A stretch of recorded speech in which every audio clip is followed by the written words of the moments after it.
Dear students, welcome in ASC starter.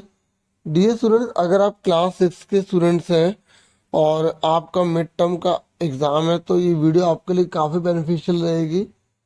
Hindi medium English medium दोनों students इस video को देख सकते हैं।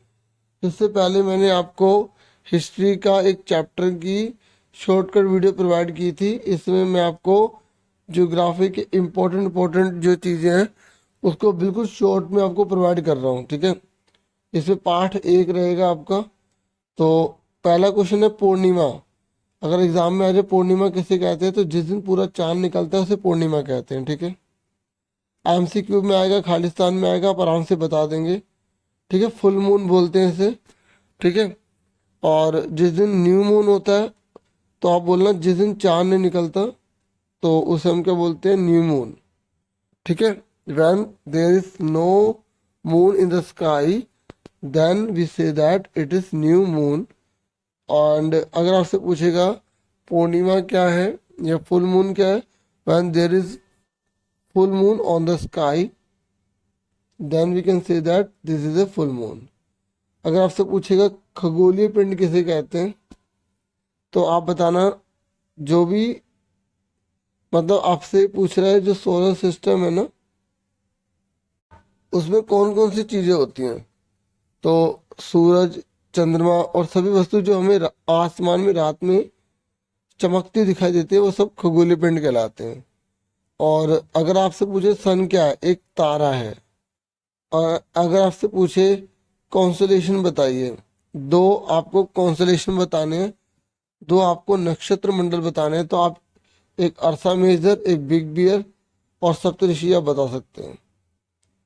फिर अगर आपसे पूछे कि जो नॉर्थ की डायरेक्शन को बताता है वो कौन सा स्टार होता है, तो वो होता है जो है ध्रुव तारा होता है, ठीक है। ध्रुव मतलब पोल स्टार, POLE पोल, STAR स्टार। मैंने इंग्लिश में भी आपको बता रहा हूँ। अगर आपसे पूछेगा प्लैनेट कितने हैं तो 8 हैं। और अगर आपसे पूछेगा स्टार कितने हैं, तारे कितने हैं, तो अनगिनत है, मतलब बहुत सारे हैं। ग्रह कितने होते हैं, 8। तारे कितने होते हैं, बहुत सारे। अगर आपसे पूछ रहा है कि पृथ्वी को नीला ग्रह क्यों कहते हैं, तो आप बता देना कि इस पर 3/4 पानी है, ठीक है।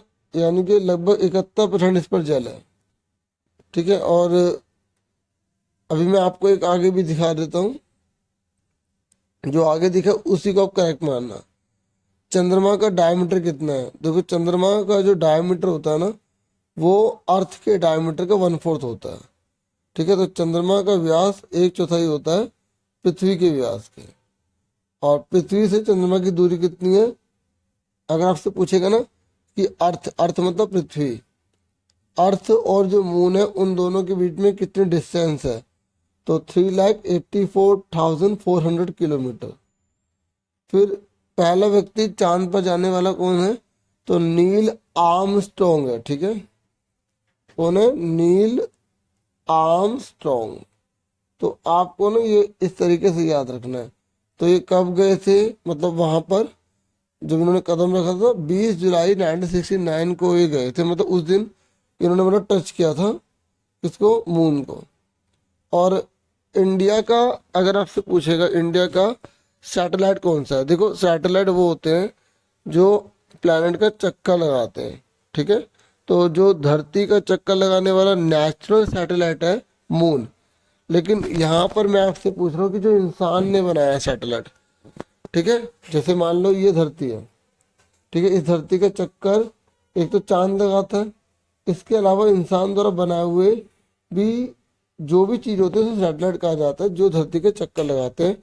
अगर आपसे पूछेगा ह्यूमन मेड बताओ या आर्टिफिशियल बताओ या मैन मेड बताओ, तो आपको बताना है एक तो इनसेट, दूसरा IRS और फिर एडुसेट, ठीक है। मतलब एजुकेशन के रिगार्डिंग है ये, ठीक है। हिंदी में अगर भारतीय उपग्रह पूछेगा, मानव द्वारा बनाया गया पूछेगा, तो आप इनसेट, IRS और एडुसेट बता देंगे, ठीक है।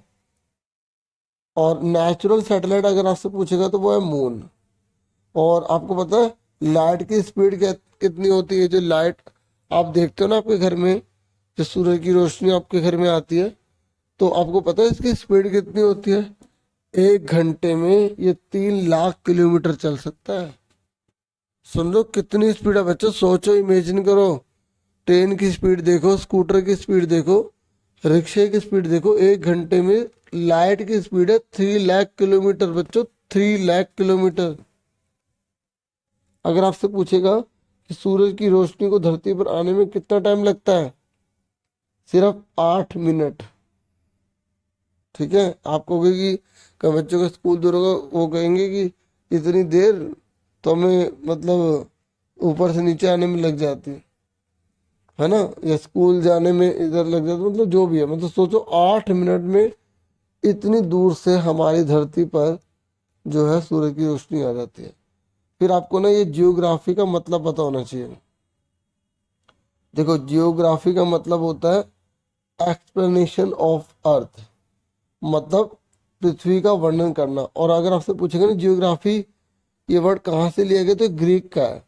ऐसे ही जो जियो है ना, इससे क्या क्या बना, जियोलॉजी मतलब स्टडी ऑफ अर्थ, जियो मैत्रिया तो ये क्या, पृथ्वी का मापन, और जियो ऑइडियस तो यह पृथ्वी का आकार के अनुरूप, मतलब जो अर्थ है उसकी साइज कैसा है।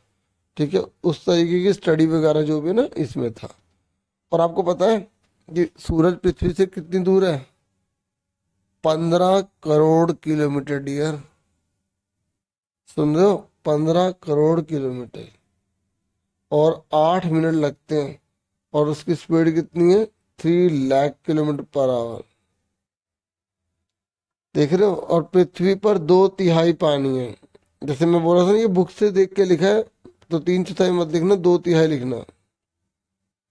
ठीक है, और इसलिए पृथ्वी को नीला ग्रह कहते हैं। फिर आपसे पूछ लेगा क्षुद्र ग्रह क्या होते हैं। ठीक है, क्षुद्र ग्रह, तो इनको एक बार आपको इंग्लिश में बोलते हैं एस्ट्रॉयड। ठीक है, तो जो छोटे छोटे पिंड सूर्य के चारों चक्कर लगाते हैं उसे एस्ट्रॉयड बोलते हैं। ठीक है, और अब आपको ये सबसे बड़ी बात पता होना चाहिए, आपको लाइन में लगाने के लिए आ सकता है कि सबसे अंदर कौन है, मतलब सबसे छोटा कौन सा है। देखो, पहले ब्रह्मांड होता है, ठीक है, सबसे बड़ा।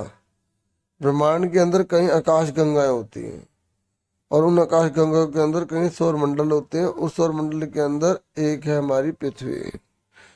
ठीक है, अगर आपसे पूछेगा ब्रह्मांड बड़ा है या आकाश गंगा, तो ब्रह्मांड बड़ा है।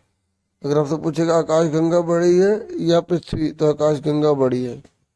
अगर आपसे पूछेंगे कि सौरमंडल बड़ा है ब्रह्मांड बड़ा है, तो ब्रह्मांड बड़ा है। ठीक है, समझ में आ गया, यूनिवर्स। ओके, और ये सोलर सिस्टम, ये अर्थ है, और ये है गैलेक्सी।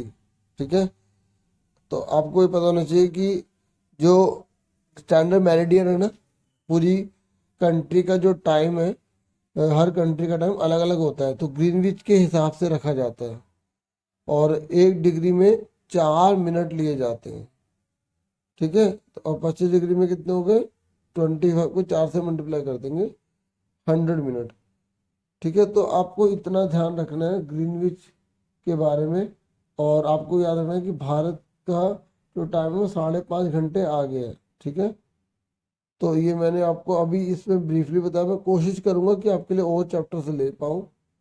ठीक है, या इंपॉर्टेंट क्वेश्चन की वीडियोस आपको प्रोवाइड कर पाऊँ।